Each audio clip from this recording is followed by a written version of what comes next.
Good afternoon. We just completed today's lengthy meeting of the White House Coronavirus Task Force, and at the President's direction have continued to implement his whole of government approach to bring the full resources of the federal government to bear to confront the spread of the coronavirus in the United States. Let me begin, as always, by saying that according to all of the experts gathered here and on our task force, the risk to the American public of contracting the coronavirus remains low. That being said, we're continuing to lean into this effort in full partnership with state and local health authorities around the country to ensure that we do everything to prevent the spread of the disease, to mitigate its expansion, and to provide necessary treatment to Americans that have been impacted. But first, let me turn my attention, before we speak about some of our broader efforts and hear from some members of the task force, to an issue that I know is on the hearts and minds of people across the country. The Grand Princess cruise ship has been moored off the coast of California since Wednesday night. I want to commend the efforts of our Coast Guard that heroically flew coronavirus tests to the ship, and we received those results. Working in close consultation with Governor Gavin Newsom and the state of California, we have developed a process for addressing our findings and resolving the circumstances facing Americans and people from around the world and the crew on the Grand Princess. First, the results. Among those tested, 46 persons were swabbed. 21 of those on the ship tested positive for the coronavirus. 24 tested negative. One test was inconclusive. Again, let me say 21 individuals on the Grand Princess tested positive. Among those were 19 crew members and 2 passengers. And it's important to note. Sorry, among the positives? Yes. Among those positive for coronavirus were 19 crew members and 2 passengers. It's important to note that the Grand Princess actually was on its second tour, and we know of coronavirus infections from the first tour as well, with very, very difficult results. In the wake of these findings today, we've been working through the day with Governor Newsom and his administration through their Unified in California, CDC, and HHS, and we have developed a plan which will be implemented this weekend to bring the ship into a non-commercial port. All passengers and crew will be tested for the coronavirus. Those that need to be quarantined will be quarantined. Those that require additional medical attention will receive it. But let me assure the American public, as we did so with Americans returning from China and those returning from the other cruise ship, we are taking all measures necessary to see to the health of the Americans and those involved on the Grand Princess, and just as importantly, to protect the health of the American public and prevent the spread of the disease through communities in this country. We are instituting the strongest testing protocols to ensure that not only those on board receive the treatment that they need, but that the American people can be confident that there will be no erosion in our preventative measures in efforts to keep the coronavirus from spreading throughout our country. I want to express our gratitude to Governor Newsom and the state of California for their full partnership, not just in dealing with the Grand Princess, but throughout the advent of the coronavirus. California has been a strong partner, and as I just told the governor a few moments ago, we will continue to work very closely with his administration, and we will continue to put the health and safety of America first. With that, let me turn my attention to the issue of testing, which has been much in the news of late. And the President spoke about it just a few moments ago at the CDC. It's very important to note that because of President Trump's decisive leadership, that the risk to the American public of contracting the coronavirus does remain low. But nevertheless, in Washington State, where I visited yesterday with members of our team, and in California, we have seen, as Dr. Fauci often describes, a community transmission.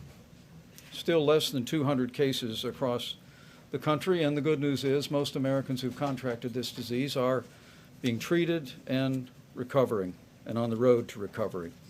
Sadly, we all know of the loss of life, and we grieve that along with their families. But the American people deserve to know that we are ready, and that because of the President's leadership and because of extraordinary efforts by CDC and Health and Human Services and our partners in state labs around the country, we have the testing necessary to be able to provide tests to all the states that have requested it. As I said yesterday, we've been able to provide tests to all the state jurisdictions and labs that have requested it, and I'm pleased to report that all state labs have the test. And now, because of the change that President Trump implemented at the FDA a week ago, now state labs can actually conduct coronavirus tests themselves.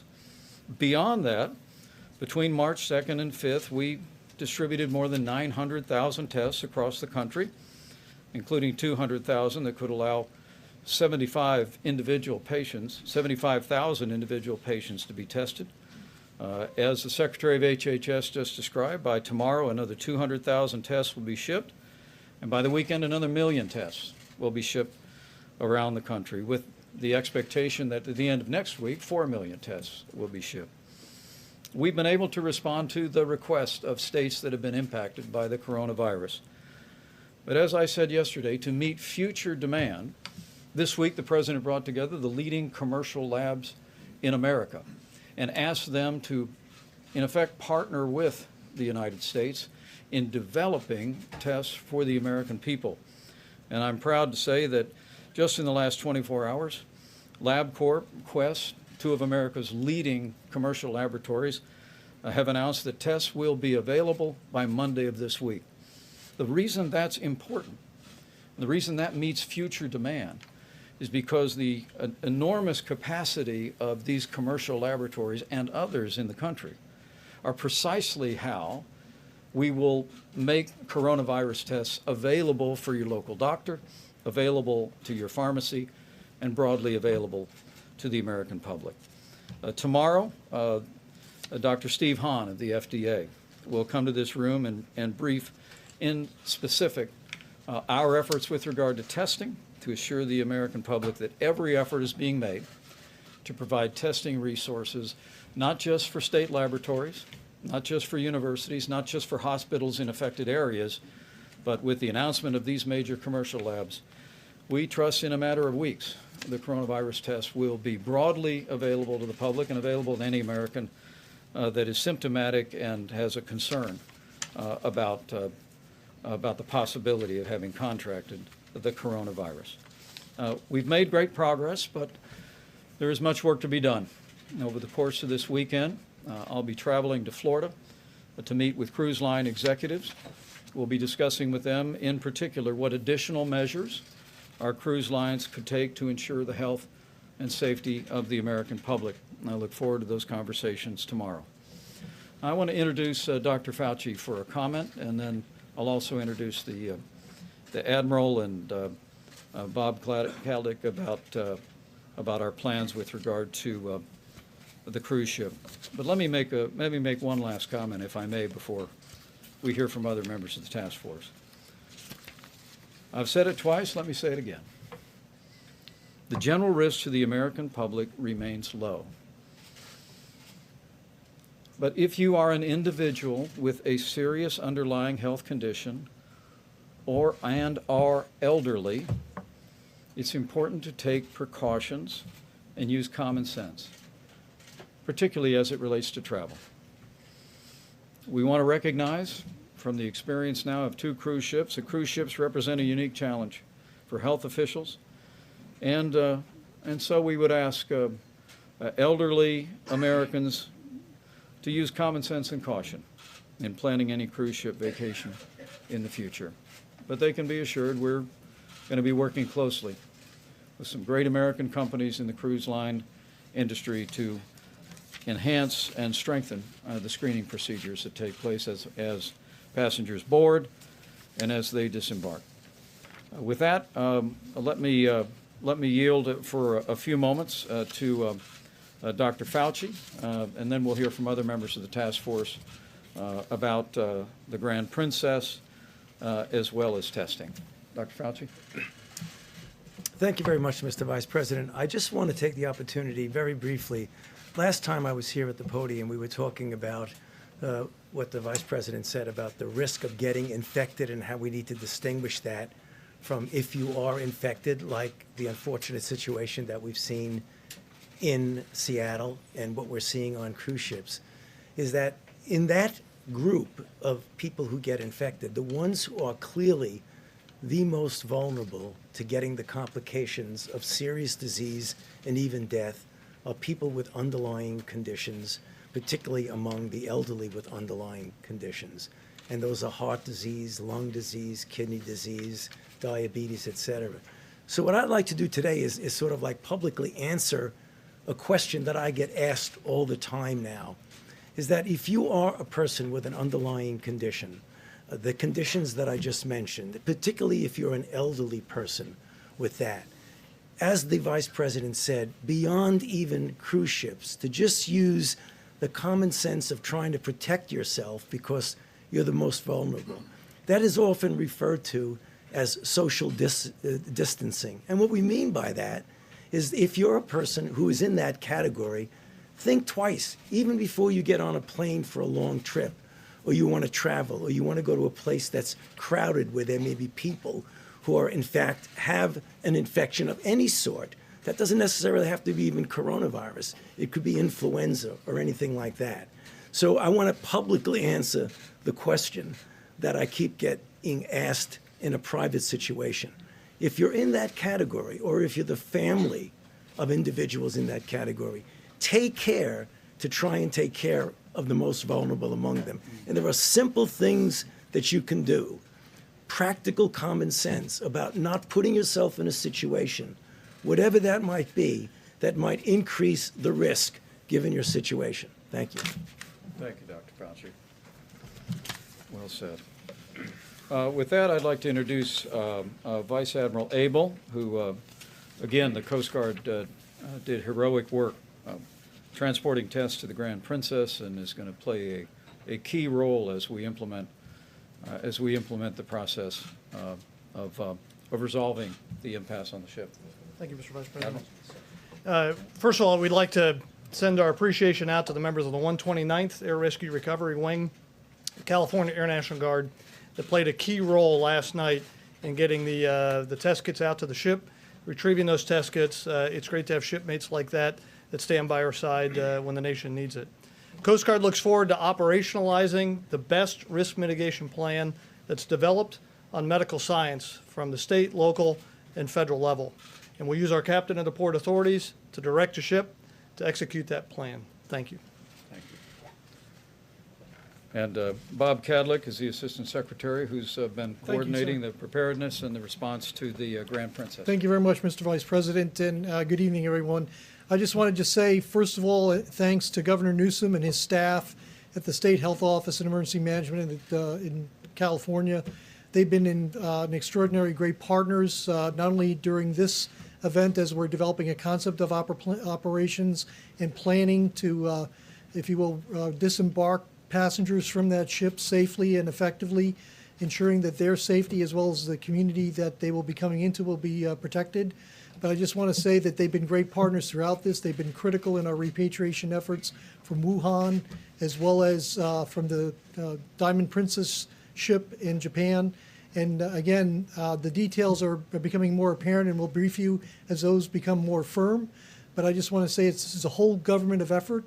We're working with Department of Defense, with the Coast Guard, Department of Homeland Security, our colleagues at CDC, as well as the state and local authorities in California to ensure that we can bring those people home safely as well as and as quickly as possible. Thank you. Great. Dr. Birch, did you want to speak to our plan with regard to that? Thank you, Mr. Vice President. So this will be a comprehensive plan that, like our other Diamond Princess, was a comprehensive approach to ensure the health and welfare of all of our citizens. As Dr. Fauci discussed, we know many of the people on the cruise ship are in their 60s, 70s, and 80s, and we want to make sure, as we know, that that's a more vulnerable group, that we pay special attention to anybody who has any comorbidities or other conditions. And so we're working very hard with the people on the ship and the medical team there to make sure that their health and welfare is prioritized. Thank you. Good. And Dr. Stephen Hahn with the FDA for the latest on the availability of testing. Thank you, Mr. Vice President. Just as a reminder about this test, this is a swab test, not a point-of-care test. We discussed that yesterday, but that's the component of this test. It is a test that's been developed by the CDC based upon their first obtaining the genetic sequence of the virus. That test is very high quality. We have high confidence in that test. That test is now available in all public health labs as described by the Vice President. In response to the demand that we're seeing for the test, we are increasing the supply of this test as described by the Vice President. And we believe that that will be available significantly across the country, and I can provide more details tomorrow. Just for specific numbers, if you will. As of yesterday, the CDC test was shipped out 900,000 tests. We have another 200,000 which we expect to be shipped out tomorrow and have gone through the quality assurance process. Another 1 million tests will be quality assessed this weekend, and we expect those to go out early next week. We expect further surge in test capacity beyond that by the end of next week, and again, I'm really happy to provide details. How many have been tested so far? Can you say that? So I think that's a question that should probably be addressed to the CDC for the most accurate number. Thank you. Great. And state labs. Questions? Please. Where do you expect these people to be quarantined? And what, of 19 crew members, 2 passengers, why so many crew were infected? Well, we're going to get to the bottom of it, but it's very likely that the crew on the Grand Princess was exposed on two different outings, and we know the coronavirus manifested among the previous passengers, and so we'll find that out. But we will be testing everyone on the ship. We will be quarantining as necessary. But with regard to the 1,100 member crew, we anticipate that they will be quarantined on the ship, will not need to disembark. But let me refer to Secretary Kadlec to respond. We're working literally hour by hour with the Department of Defense and with the state of California to identify the military bases where we'll do the testing of the remaining passengers. Yes, sir, thank you. And it is truly evolving right now. Obviously, there have been bases that have been identified before, Travis, Lackland, and we're working with the Department of Defense to identify the appropriate settings. Again, realizing that we're trying to ensure both the safety of the passengers and the safety of the communities that are around them. So happy to answer any more questions. Thank you. Mr. Vice President, APAC in just the last little while sent out a notification to people who attended the conference to say 2 people from New York who attended the conference have tested positive for coronavirus.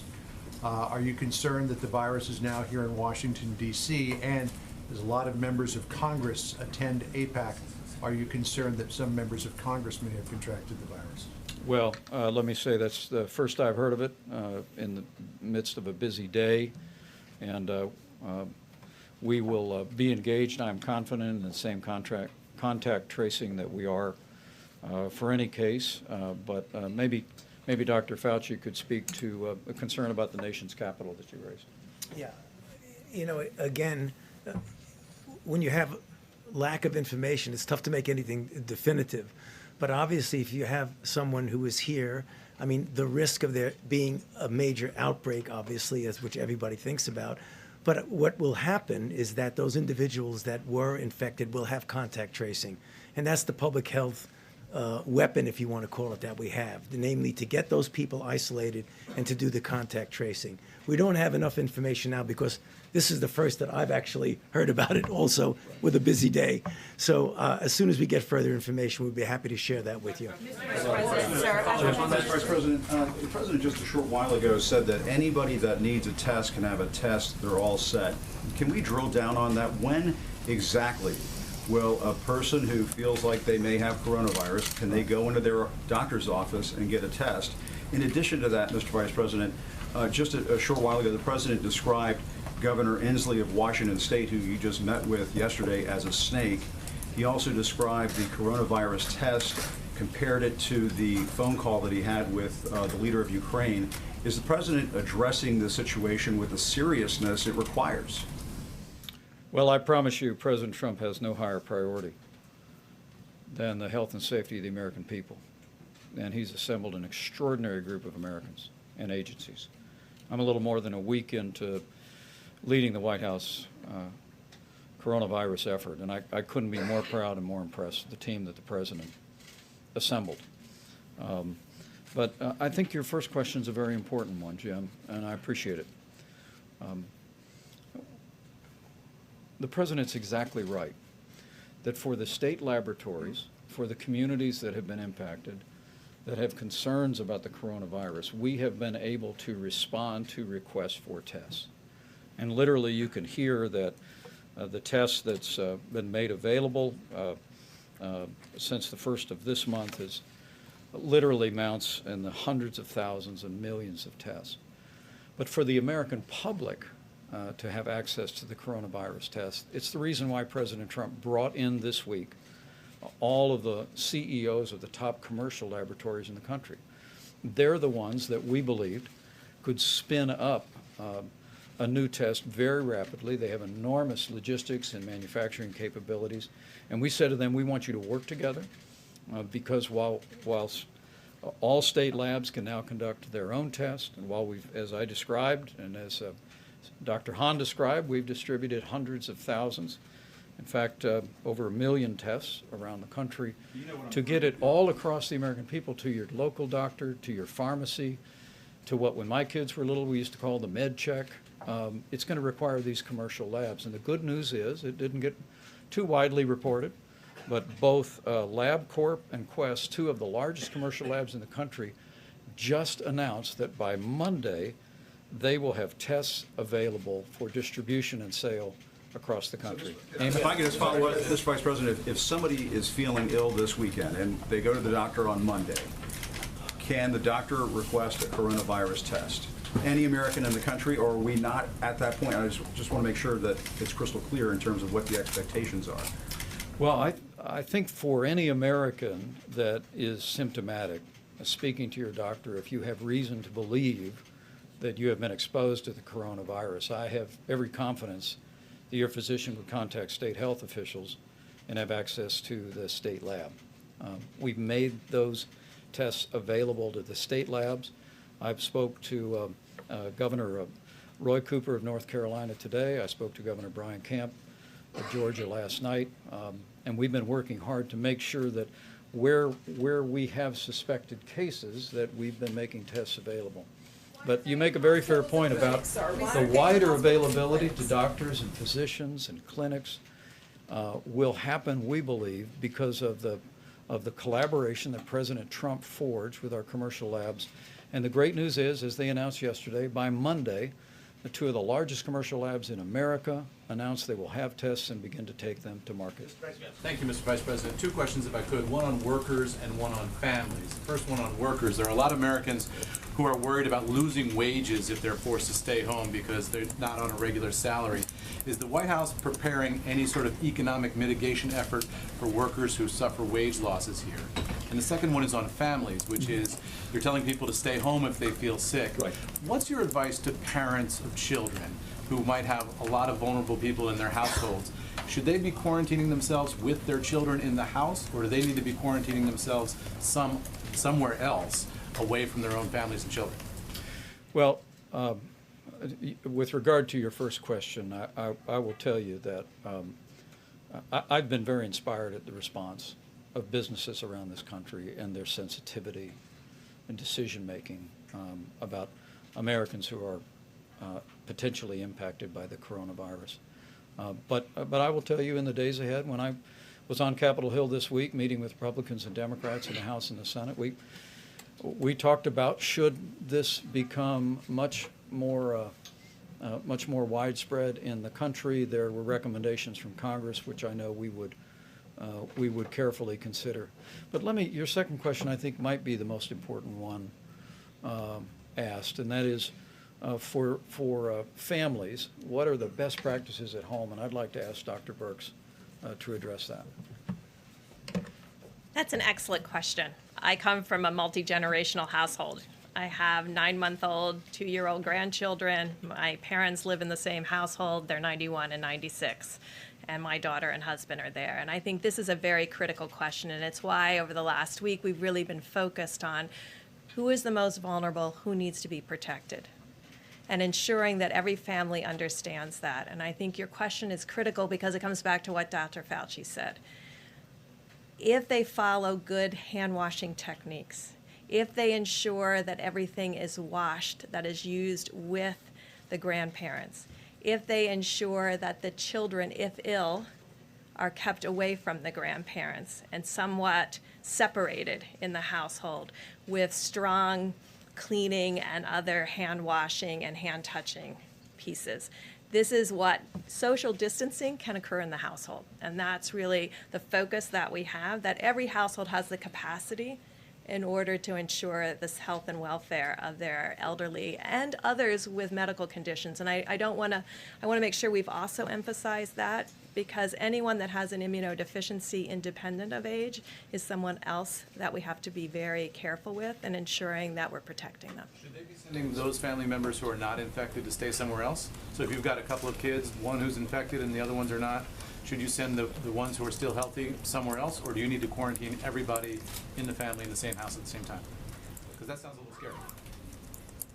I'm looking at Dr. Fauci, and I think that's a great question, and we're gonna talk about that. And I don't want to give. I don't think there really is a decisive answer about that. It depends upon the feasibility of, do you have some place to put the child?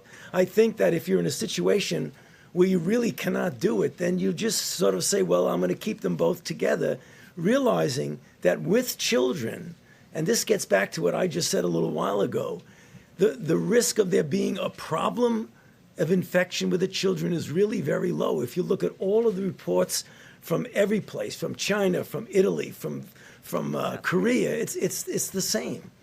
Mr. Vice President, to follow up on an earlier question, if today any American who wants a test cannot currently get a test, when is that target date? When do we expect any American who wants a test to same day be able to get it? Let me ask Dr. Hahn to respond to that. But when we met with the major commercial labs, in addition to, I want to emphasize that again, because of the changes that the FDA made, now all state labs can perform a coronavirus test. And I spoke to one governor about that today, and we clarified that with them. We've distributed these kits with hundreds of thousands, over 1 million tests, more to come. But to get the test widely distributed across the country, I couldn't be more grateful that our commercial labs have already announced, 2 of the leading commercial labs in America, that they'll create a product. But let me let you talk to Dr. Hahn, because the FDA is in the process of working with those companies and see if Dr. Hahn has a sense. But I remember that they told us, given their enormous production capability, that in a matter of weeks, not months, that we could be seeing a coronavirus broadly distributed around the country and then growing literally by the day. Dr. Hahn, is that about right? That's correct. Thank you, Mr. Vice And President. also, if I might add to that, do you have some idea of how many test kits we are going to need total? So I'm going to use the term tests. not kits, so that we can be clear about, sort of the lexicon that we're using. So as I mentioned, as of tomorrow, we expect 1.1 million tests to have been shipped to laboratories, and those would have gone to mostly non-public health laboratories. In answer to your question, because I'm thinking like a doctor here, if I were with a patient who came in, I wanted a test. What I would recommend to that provider is to contact, as the Vice President said, their local public health group, because they're going to be able to know about availability in that state. But as the Vice President says, with these large commercial labs having the ability to now scale up those tests, and this is a critical part of this, in addition to the millions of tests that we'll be sending out this upcoming week, as well as what we've already done, we expect that to surge substantially.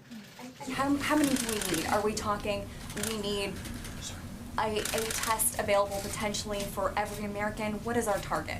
So we'll talk a little bit about this tomorrow. It's a complicated answer to the question, and I don't want to mislead the American public, but one test doesn't necessarily equal one patient. And so that equation, I think, is worth discussing in more detail.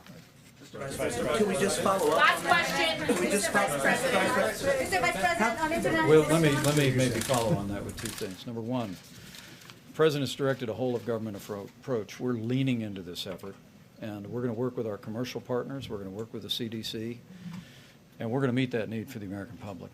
And I'm confident of that, particularly as I see the way, frankly, see the way state governments, state health departments, public laboratories, and our commercial laboratories have stepped up. Let me also say, as I said yesterday when we were in Washington State, one of the things the CDC has done is, in the midst of these numbers that could get a little blurry at the time, we'll make sure you have all of them in detail, and Dr. Hahn will detail it tomorrow. We have prioritized areas of the country where we have community transmission. And the recommendation of our experts is we've been focusing tests in California and in Washington State. I've had those conversations with both of those governors, and we'll continue to do that even as we work to build a wider availability. How many have been tested? Vice President, thank you, Mr. Vice President. Sure.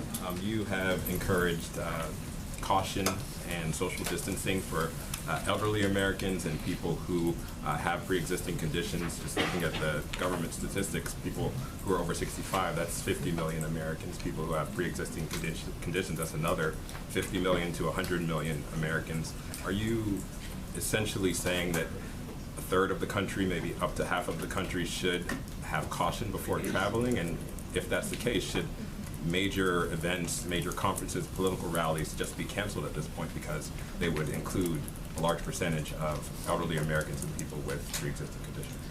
Well, let me try it again. A lot of facts and a lot of information, so let me be as clear as I can. What I want to say today is, in consultation with these experts, is that as we look at the data, initial data in this country and data coming in from around the world, that the elderly with serious underlying health conditions are the most vulnerable to the coronavirus. Let me say that again, that elderly individuals with underlying health conditions are the most vulnerable to serious results from the coronavirus. And so today we say with great respect that it is a good time for any American who is elderly, by however they define it, and has a serious underlying health condition, to think carefully about travel. And I think Dr. Fauci was clear on that, and I'd like him to have the last word. So the numbers and the statistics you said are correct, but there's really a difference between an underlying condition and a serious underlying condition that would actually compromise you. So let me explain. By the numbers that you said, someone who has high blood pressure, is on a blood pressure medication and has got it down pretty well, has an underlying condition. Chronic obstructive pulmonary disease that might require intermittent oxygen is a serious underlying condition. There's a big difference between somebody with controlled hypertension and somebody with congestive heart failure and chronic pulmonary disease. So although your numbers are correct, it isn't really 1/3 of the American population. Thanks, guys. Thanks, everybody. How many have been tested so far in this country? Dr. Conley, how many have been tested so far in this country? Do you have the number at CDC? CDC has it. And do you don't know the number? I don't want to give you a number. Any number would be nice.